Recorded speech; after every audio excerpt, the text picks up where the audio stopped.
Welcome to the Pulsating Biology, and today we have the third lecture of the chapter Classification of Olevels Biology.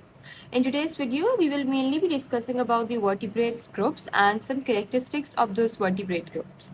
So let's classify and learn about the vertebrates group, vertebrates, and how it is classified.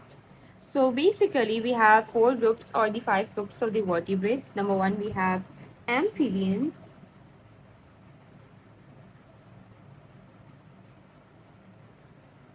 Then we have birds. Then we have mammals. Then we have reptiles. Then we have fishes. Reptile, birds, fishes, amphibians. All right. So let's talk about the amphibians first. So amphibians are basically cold-blooded animals. Now, what is meant by cold-blooded animals? So animals that can maintain their body temperature with regard to the surrounding are known as the cold-blooded animals. Whereas birds are warm-blooded animals. They are unable to change their body temperature. Mammals, as we all are mammals, and all the human beings, majorly the animals are also mammals, and we are unable to change our body temperature, and we get adapted to the temperature that is provided us from the nature. That's why we are termed as the warm-blooded animals. Reptiles are cold-blooded animals. Whereas in the fishes, some of them are cold-blooded fishes and some of them are warm-blooded fishes. So these are the group of the vertebrates. We have five groups: amphibians, birds, mammals, reptiles, and the fishes. And what kind of nature they have? Either they have a cold-blooded animals or they are warm-blooded animals. They are able to change their body temperature with regard to their surrounding or not.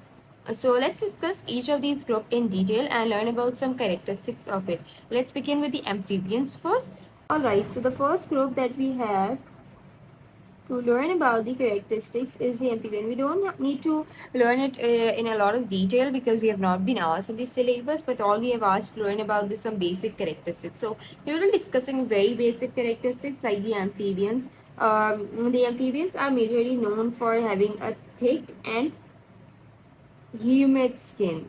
They have a very rough texture of their skin, and they are transformed throughout their life cycle. They are either like a caterpillar is transformed into a butterfly, and then it is transformed into another organism. So similarly, majority of the amphibians are developed into another organisms. All right. So we have already learned that they are cold-blooded animals and they are born from the eggs. They're not born from their maternal mom. They are born from the eggs, and they breathe through lungs, they breathe through gills, and also they breathe through their skin. Since I've told you that they have a very thin and a humid skin, that means the skin is unable to pass the oxygen within it itself. That's why they can breathe through skin also. And their method of breathing change with regard to the change in their structure, with regard to the change their organism. Since I've already informed that they are transformed throughout their life cycle. Thus, sometimes they breathe through gills, other times they breathe through lungs, or the other times they breathe through their skin. Well, these are very few characteristics that you need to learn about amphibians, and once you've learned these characteristics, you'll know the basics of amphibians, that they have a very humid and a thin skin. Since they have a humid and a thin skin, thus their skin is able to pass the oxygen within itself, thus they can breathe through gills and the lungs and the skin. They are transformed throughout their life cycle, and they are formed from lungs. So the next group that we have to discuss is the birds. We'll also discuss very less detail about birds once again. So birds are covered with feathers. We have mainly seen in our daily life, they are covered with feathers. Alright, so they either are flying up in the high, or they are either majorly on the ground. They're also born from eggs, and they are being hatched from the eggs. They are warm-blooded animals. We have already discussed one of the very keen detail about birds that we need to discuss along with that they are covered with the feathers is that they contain wings. They have a very streamlined structure. What I mean by streamlined structure is that they have a very streamlined structure like a structure of an aeroplane. That means their beak is able to cut the air, and that helps them to fly. So these are some of the basic characteristics of bird, that they are covered with the feathers, they have wings, they have a beak that is streamlined body that helps them to fly. They are born from the eggs, they have been hatched from the eggs once they are laid, and they either are flying up in the sky or they are on the ground looking for some food. Let's discuss another group. So the next group that we have for the discussion is a very easy group, that is the fish. So we majorly know most of its details, but let's discuss a very quick review. That they live under the water, underwater, sometimes in the deep water and sometimes not. And so deep water, they have fins that helps them to basically move under the water. What is the function of fins? That they help to move under the water, help to move underwater, since they require something to have been functioning once they're inside the sea or inside the water. We've discussed about this characteristic, that is, it is a cold-blooded animal. So yeah, they are also born from the eggs.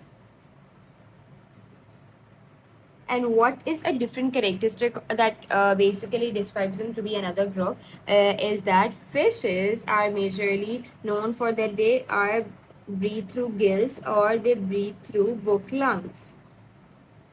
Book lungs are present in some of the creatures of the fishes, not all, but some. But they majorly are known for breathing through the gills or the book lungs. They are both the functions for the breathing purposes.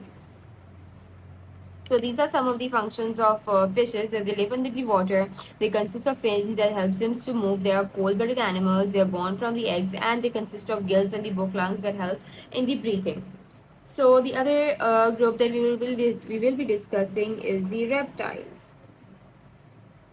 Reptiles are majorly known for that they're the longest living species on the earth since the classification of vertebrate has been taken place. They are cold-blooded animals, that they are able to maintain their body temperature with regard to the surrounding. They cannot chew. They are unable to chew. They majorly swallow the food, and also that live on the ground or in the water. They can be on the ground and also under the water.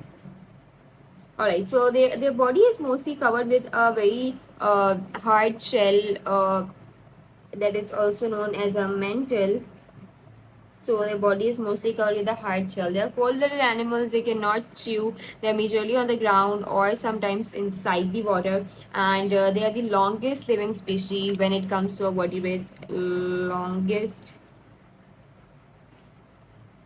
living species when it comes to vertebrates. They can be either on the ground or on the water. And they have a hard shell that is often known as the mantle. So these are the characteristics of reptiles. The last characteristics that we will be discussing is of the very relatable group, that is the mammals. So mammals are born from their mother,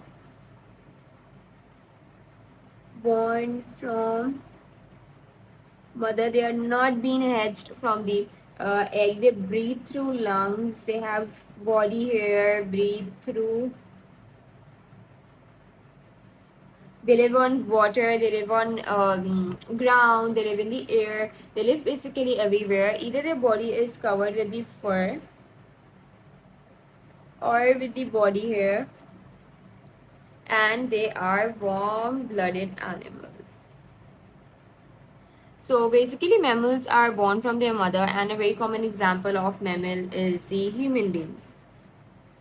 Once you're able to relate all of these characteristics with yourself, you're able to learn it very easily, that they are born from their mother. They are not hatched from the eggs. They breathe through their lungs, since we all breathe through our lungs. We do not breathe through the book lungs, or we do not breathe through the gills. They are covered with the body hair or the fur, and they are warm-blooded animals, that we are not able to maintain our body temperature with regard to the surrounding.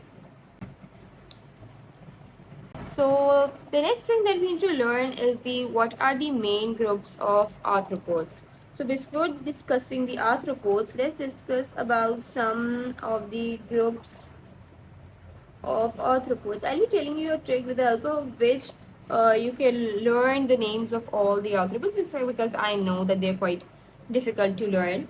Let's take the term cami.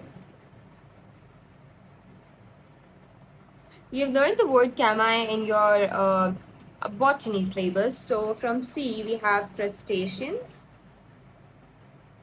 There are basically four subgroups of the arthropods. From C we have crustaceans, from A we have arachnids,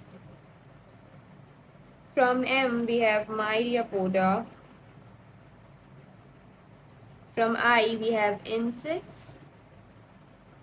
So these are the four groups of the arthropods: crustaceans, arachnids, myriapodia, and the insects. You'll be learning it with the help of a trick that says cami. You've learned this in these botany syllabus. So these are the major group of arthropods. There are four further groups of the arthropods. Let's discuss each of them in detail. But before that, let's discuss some of the characteristics of the term arthropods. There are three main features of arthropod. Three features of arthropods which you will be finding in each of these groups.